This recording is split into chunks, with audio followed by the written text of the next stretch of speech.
Me, nurse. Working 50-ish hours a week in pediatric ICU. Cry at least once a week because that is hard. My salary pays our bills. All of them. Husband has a degree but isn't looking for a job. Works 2 days a week at the grocery store.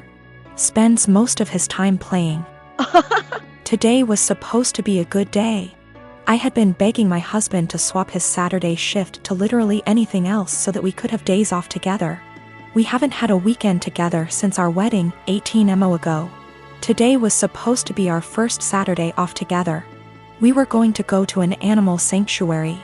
He starts the day by going to breakfast with his best mate, leaving before I even wake up. I wake up around 9 and realize he is not home. Call. He says he's helping his mate set up some lights and that the weather is too rainy for the animal sanctuary anyway. He gets home at 1-ish. Lies around. Plays some video games, promising we would cook dinner together tonight. Leaves again at 5 to help the same mate with something else.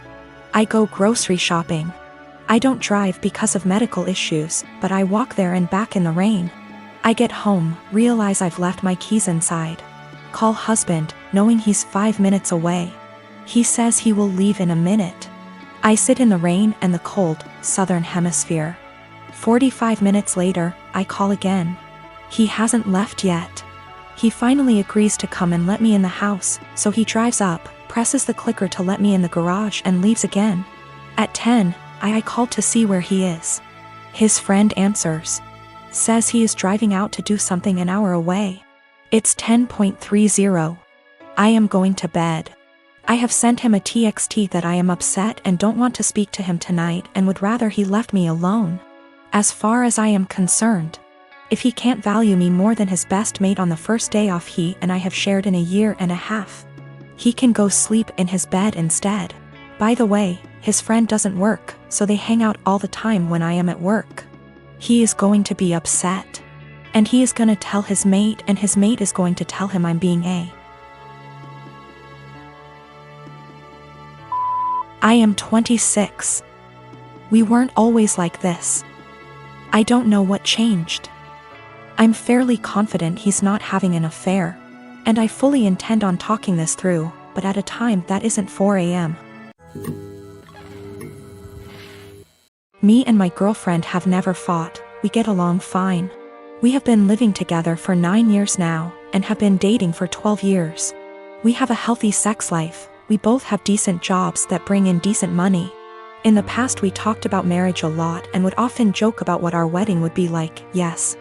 I know how stupidly lame this sounds, however we always agreed we needed to settle down first.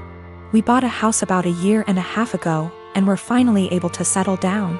Our work schedules normalized, we were able to remove a huge waste of time from commuting. And we were finally able to take various activities after work, e.g., dancing classes, cooking classes, etc. We were able to finally settle down. Finally we decided to take a week off and unplug on the week of 12-year anniversary. She wanted to go camping and hiking, and do the things we used to do when we were first dating. Unbeknownst to her, I secretly decided to pick the exact same area where we met to do our hiking / camping trip. 2 weeks ago as we are leaving she realizes where we are going and becomes ecstatic, and gushes about how romantic I am.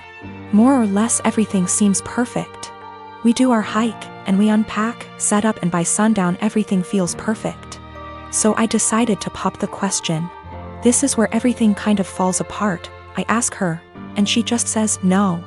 We literally went from I love yous to the single most awkward silence I have ever had in my life in the time span of about a minute.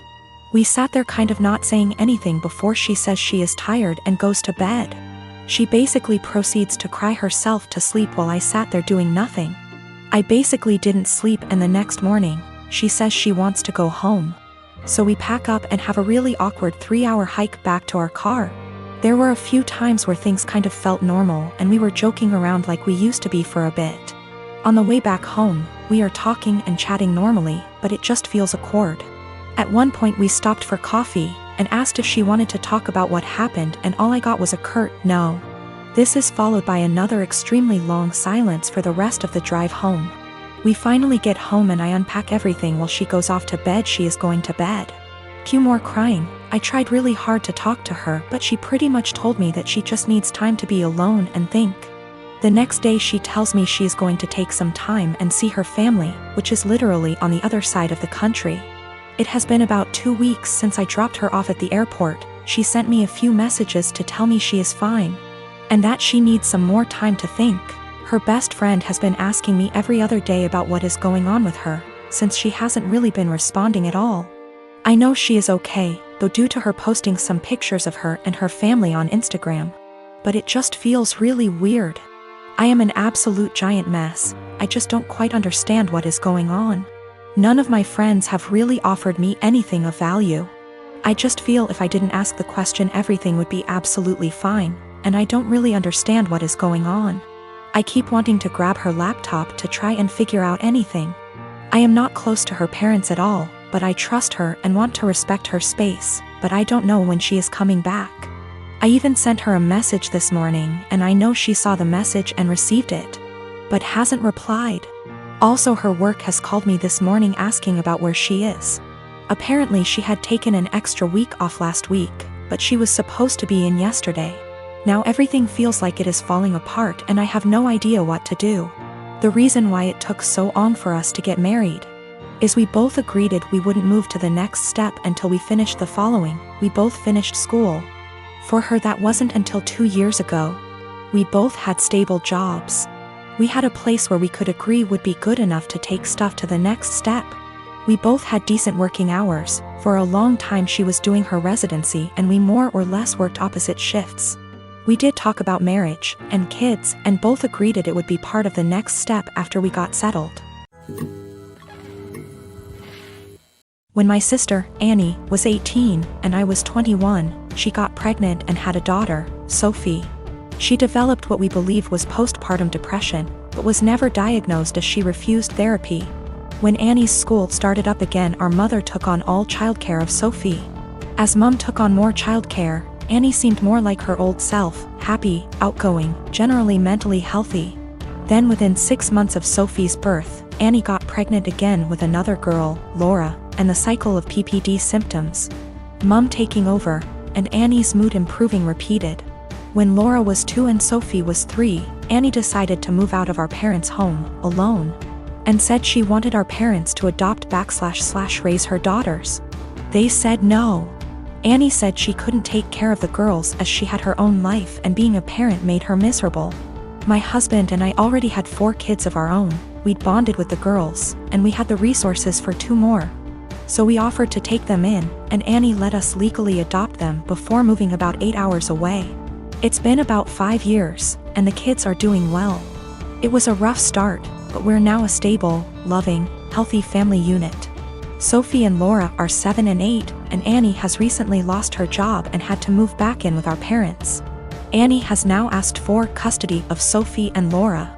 I'm writing custody like that because it wouldn't be custody in the legal sense, as she willingly surrendered all legal rights to the girls and can't get them back.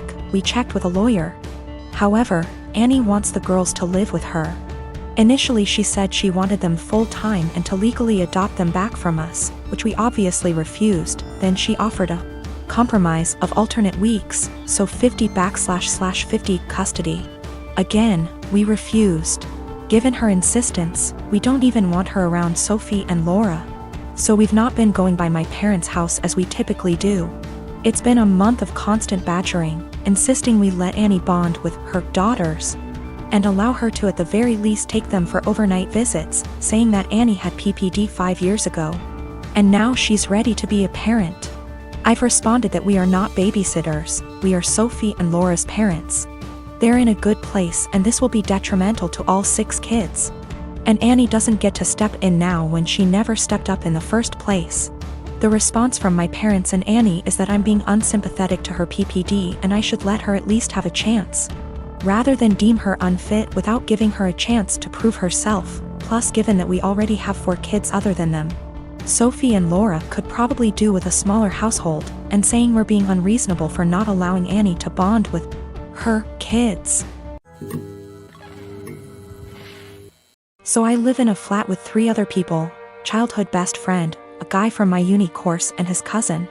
For the most part we get along really well and rarely have disagreements. However, this has been a real point of contention lately. About 6 months ago I began a relationship with a guy I've known for a couple of years.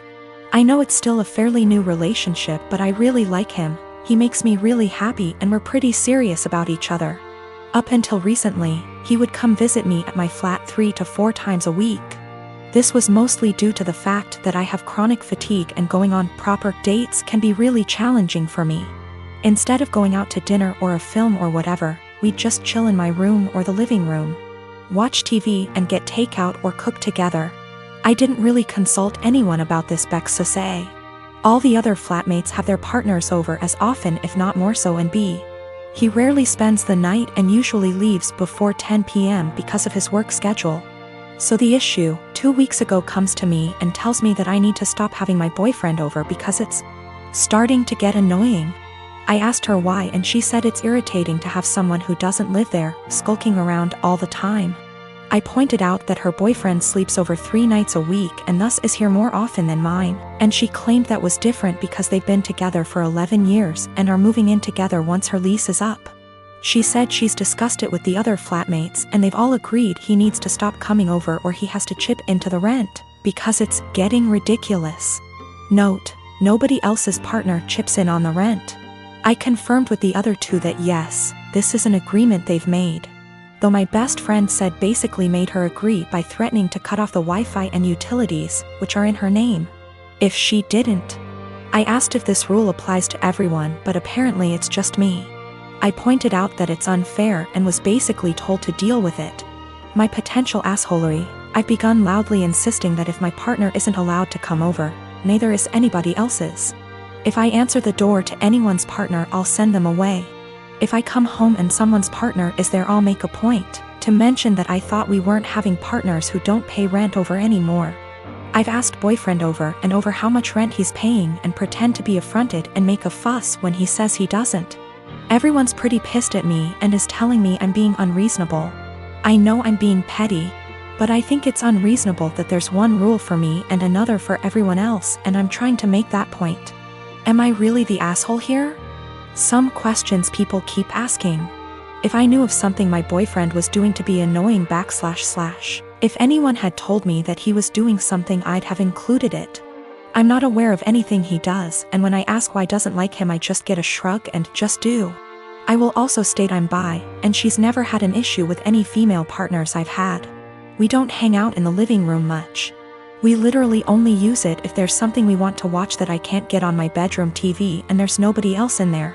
We use the kitchen more often than the living room, but honestly even that isn't that often. We eat far too much takeout pizza rip. A lot of people seem confused, so just clearing up who's who in the situation. The one who brought all this up is not my best friend.